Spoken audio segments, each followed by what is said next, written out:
चलिए आगे बढ़ते हैं। प्रदेश में बीते दिनों आई आपदा के दौरान नदियों में खनन को लेकर चर्चाओं का बाजार गर्म हुआ। इसके बाद क्रशर चलने पर भी रोक लगा दी गई थी, मगर अब प्रदेश सरकार एक बार फिर राज्य सरकार क्रशर चलाने की अनुमति दे सकती है और आने वाले 1 से 2 दिनों में इसका फैसला हो सकता है। इस बारे में जानकारी देते हुए हर्षवर्धन चौहान ने बताया है कि मामले को लेकर बनाई गई सब कमेटी ने मुख्यमंत्री को अपनी रिपोर्ट सौंप दी है और मुख्यमंत्री 1 से 2 दिनों में इस पर फैसला भी ले सकेंगे। नहीं, जो आपकी बात जो है, जैसे बलरघ पार्क जो है हिमाचल प्रदेश का एक बहुत प्रेस्टिजियस प्रोजेक्ट है और प्रधानमंत्री जी ने इसकी फाउंडेशन स्टोन ले की हुई है और हम बहुत तेज़ी से इसको विकसित कर रहे हैं। एक्सटर्नल जो इंफ्रास्ट्रक्चर है, रोड्स है, वाटर सप्लाई की है और बिजली की सप्लाई है, उसके लिए हमने टेंडर फ्लोट करके काम शुरू कर दिया है। अब जो अंदर का जो काम करेगा, जो हमारा स्ट्रेटेजिक पार्टनर होगा जिसकी हम तलाश कर रहे हैं, वो लगभग 1,000 करोड़ रुपए लगा करके उसकी जो अंदर की पार्क के अंदर को डेवलप करेगा।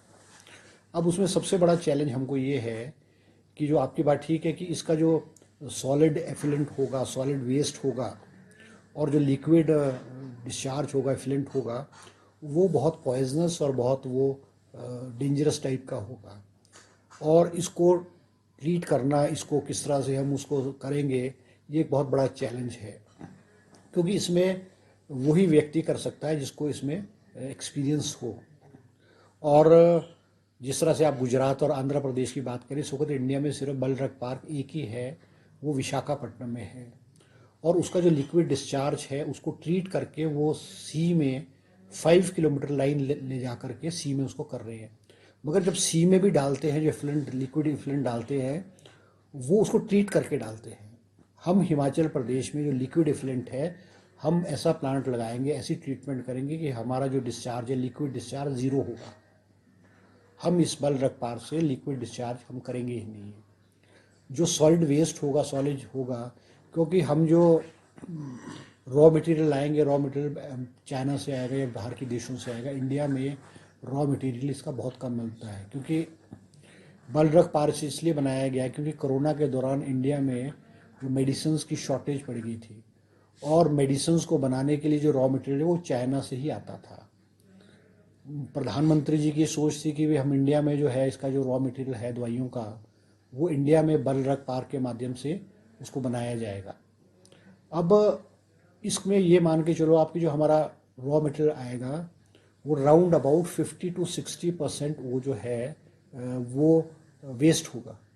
उसको किस तरह से ठिकाने लगाना है, किस तरह से जो एक वो हमारे पर्यावरण को, हमारे लैंड को या मान लो उसके माध्यम से सीपेज ना हो, उसको वो ना हो, क्योंकि हमने एक private medical device park Visakhapatnam में हमारी टीम जो है इंडस्ट्री डिपार्टमेंट की team, secretary industry, director industry और लोग गए हैं, वहाँ पे उसको लेयर्स में डालते हैं। प्लास्टिक की शीट होगी, उसको डालेंगे, थ्री टायर वो शीट होगी, उसमें रैप करके उसको जो है ना फेजेस में उसको डालते हैं, उसको ट्रीट करके डालते हैं। तो मैं आपको ये विश्वास दिलाना चाहूँगा कि यहाँ जो भी ट्रीटमेंट होगा वो वर्ल्ड क्लास लेवल का ट्रीटमेंट होगा, जिससे कि लोगों को या ज़मीन को या कोई ऐसा जो है इस तरह का कोई नुकसान नहीं होगा। रही है तो क्या कारण है और इसको रोका क्यों नहीं जा रहा? नहीं, देखो, क्योंकि मुख्यमंत्री जी के ध्यान में जब आपदा आई, बाढ़ आई, बारिशें आई थी, तो बहुत सारा हिमाचल प्रदेश में नुकसान भी हो गया था।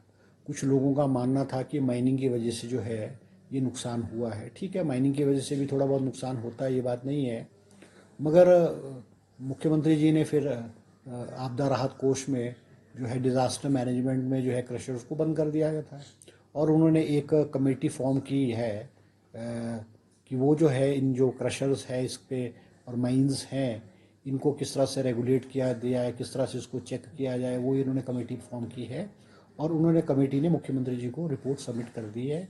और मेरी सीएम साहब से कल भी बात हुई है और उन्होंने कहा है कि जल्द जो है इस पे जो है इसको जो है जल्द फैसला जो है वो मुख्यमंत्री जी ले रहे हैं। ये बात आपकी ठीक है कि क्रशर बंद होने की वजह से कुछ ज़िलों में, विशेष करके कांगड़ा ज़िले में और कुल्लू और मंडी में जो है वो रेट्स बढ़े हैं और पंजाब से भी रॉ मटेरियल आ रहा है। मुझे विक्रमादित्य पीडब्ल्यूडी मिनिस्टर ने भी मुझे रिक्वेस्ट किया है कि पीडब्ल्यूडी का काम भी जो है वो प्रभावित हो रहा है, क्योंकि रोड़ी की अवेलेबिलिटी नहीं है। तो मैंने सारी बातें मुख्यमंत्री जी के ध्यान में लाई है। मुख्यमंत्री जी ने आश्वासन दिया है कि इस विषय पे जल्द फैसला हो जाएगा। तो लगभग लगता है कुछ दिनों में एक दो दिन में खुल जाएंगे। और नुकसान तो अब ये है कि अब माइनिंग डिपार्टमेंट को तो ये मान के चलो 30 से 40 लाख रुपए हर रोज का नुकसान हो रहा है। तो जयराम जी क्या कह रहे हैं, वो तो विपक्ष के रूप में सरकार की तारीफ थोड़ी करेंगे, वो तो सरकार की आलोचना करेंगे, उनका काम है। अब उन्होंने भी अपनी राजनीतिक रोटियां सेकनी है, अपनी दुकान उन्होंने भी चलानी है, भारतीय जनता पार्टी ने भी चलानी है। मगर आप मेरे से भी प्रश्न पूछ रहे हो, हमने 1950 करोड़ रुपए का बलरक पार्क तेजी से आगे बढ़ रहा है। मेडिसिनल डिवाइस पार्क जो 350 करोड़ रुपए की लागत से है,